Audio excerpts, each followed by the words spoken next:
Comenzamos en Indonesia. Concluye allí la cumbre ASEAN-China con un encuentro entre el secretario general del bloque y el primer ministro chino Li Qian. La ciudad de Yakarta, la capital de Indonesia, fue el escenario donde se llevó a cabo el encuentro entre los líderes. Durante el mismo se revisó el progreso de la cooperación entre la ASEAN y China y se discutió su dirección futura. En su alocución, el primer ministro chino elogió la buena vecindad de larga data, el progreso compartido y la prosperidad entre China y la Asociación de Naciones del Sudeste Asiático. También pidió una mayor cooperación entre China y el bloque y esfuerzos conjuntos para hacer frente a diversos desafíos globales y regionales.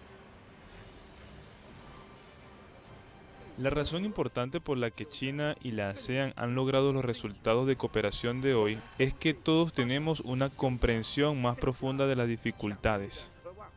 Todos tenemos una búsqueda persistente de la paz. Todos tenemos un fuerte deseo de desarrollo y también tenemos acciones más pragmáticas para mantener la estabilidad regional. Vamos a analizar este tema, desde ayer lo estamos haciendo y para ello sumamos a nuestro espacio a nuestro invitado, Rafael Machado nos acompaña, es periodista y analista internacional. Le damos la bienvenida a los buenos días, Rafael, gracias por estar con nosotros. Saludos, buenos días, Saray, buenos días a todos de Telesur.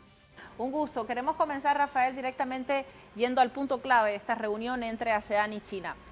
China afirma que quiere mantener la estabilidad en la región, la estabilidad que tiene que ver no solo con un proceso de paz mantenida, sino también con un proceso de crecimiento y desarrollo económico.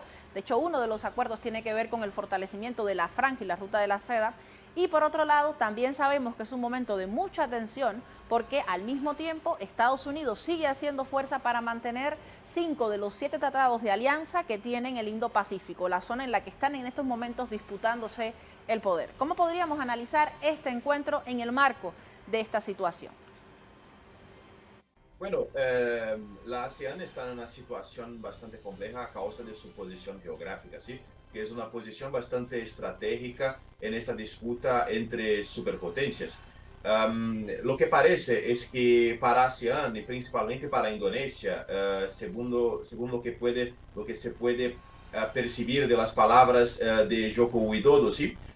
Es que su objetivo es mantener la región en un crecimiento económico constante. Sí, es una de las regiones que ha tenido los mayores y más constantes crecimientos económicos de los últimos 10, 20 años, pero también equidistante, sí, aislada de esta disputa entre especialmente Estados Unidos y China. Sí, Estados Unidos posee en la región a AUKUS y bueno, por lo menos se puede decir que China está de acuerdo con esa posición de mantener a ASEAN aislada de sus controversias con los Estados Unidos. Por eso incluso apoya el proyecto de transformar a ASEAN en una zona libre de armas nucleares, ¿sí? Algo que es de interés de Indonesia y es de interés de los países de ASEAN. Sin duda alguna, Rafael, y nos llama también la atención el hecho de que entre los acuerdos que han sido firmados entre China y ASEAN, porque hay acuerdos con otros países también, se incluye fuertemente el tema agrícola, el tema de la seguridad alimentaria. Ello también se relaciona con el crecimiento constante que ha mostrado China en los últimos años y con la relación económica que establece también con Rusia. Recordemos que Lavrov también está presente allí. ¿Cómo podríamos entender el apoyo y ese beneficio mutuo que podría generarse a partir de estos encuentros entre China y los que forman parte de la ASEAN? Sí, es uno de los motivos por los cuales para China es bastante importante mantener a ASEAN como una región neutra, ¿sí? Porque el crecimiento chino va a ampliar, aumentar la necesidad china de recursos agrícolas, ¿sí? Más o menos la misma lógica que dicta las relaciones, por ejemplo, de China con Brasil. Y esa ampliación de los padrones de consumo, incluso de alimentación de China, impone la necesidad de esas relaciones con el mayor número posible de fuentes de recursos agrícolas. También la misma lógica de varias de las relaciones de China con Rusia. Y el tema de la seguridad alimentaria es básicamente uno de los más importantes en el siglo XX, en el siglo XXI, porque como nosotros vimos, la integración global de los países, que es una realidad de las últimas décadas, impone problemas cuando ocurren grandes conflictos o situaciones complejas como de la crisis sanitaria y hay una quiebra en las cadenas de producción, de comercio, etc. Y sin seguridad alimentaria, que es también un tema hoy día para África, la posibilidad de hambre o de crisis o de otras situaciones en ese sentido se queda bastante alargada. Sí, hay que recordar que la primavera árabe empezó a causa del aumento de los precios de los granos. ¿Sí? Entonces, para China es muy estratégico, tanto para su seguridad interna como para también evitar que guerras híbridas afecten su capacidad de alimentar su población.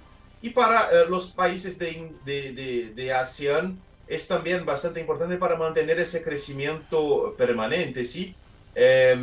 Porque van a recibir, China tiene la plata, el dinero, los recursos para invertir en esos países y ampliar incluso transferencia de tecnología, diálogos en el ámbito nuclear, como empezó a emprender también China con Saudi Arabia, con Arabia Saudita. Entonces, para las varias partes de ese diálogo es muy ventajoso.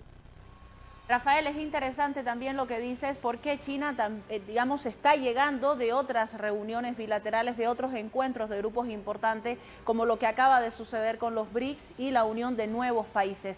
Es un momento en el que podemos ver al gigante asiático trabajando en diferentes sentidos, pero con un mismo objetivo, el objetivo de seguir desarrollándose, pero sin interferir en los asuntos internos de los demás países, sin tomar en cuenta directamente la alienación política que tengan estos países y, por supuesto, analizando la diferencia y la potencialidad de cada uno de estos países? Sí, por supuesto. Es básicamente la estrategia china que está de acuerdo con su concepto de un socialismo con características chinas, ¿sí?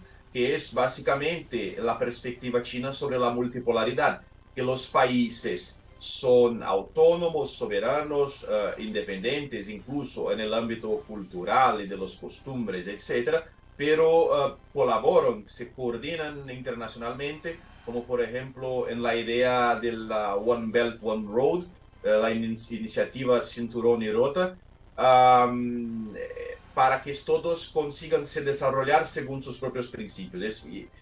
Es por eso que China no interfiere en las cuestiones internas de los otros países, a diferencia de los Estados Unidos y de sus parceros en el occidente atlántico, ¿sí?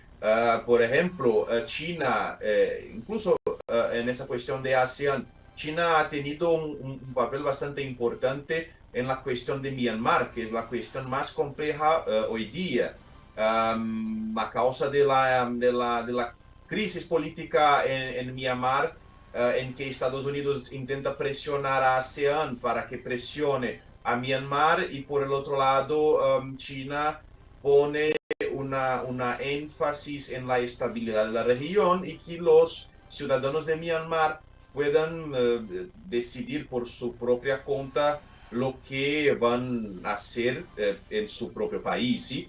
Y esa cuestión de la neutralidad, de la soberanía y también de evitar caer en disputas entre superpotencias es también el motivo por el cual Indonesia aún no aceptó ingresar en BRICS, porque se podría ver como una provocación a Estados Unidos, a Australia, así, a los países de AUKUS, etc. Entonces, aunque Indonesia sería un parcero bastante importante para BRICS, y Indonesia, por supuesto, posee mucho interés en aproximarse de China, es su principal parcero comercial, pero a causa de esas cuestiones geopolíticas, Indonesia consideró que es mejor tener más cautelas y tomar más cuidado y aproximarse más despacio.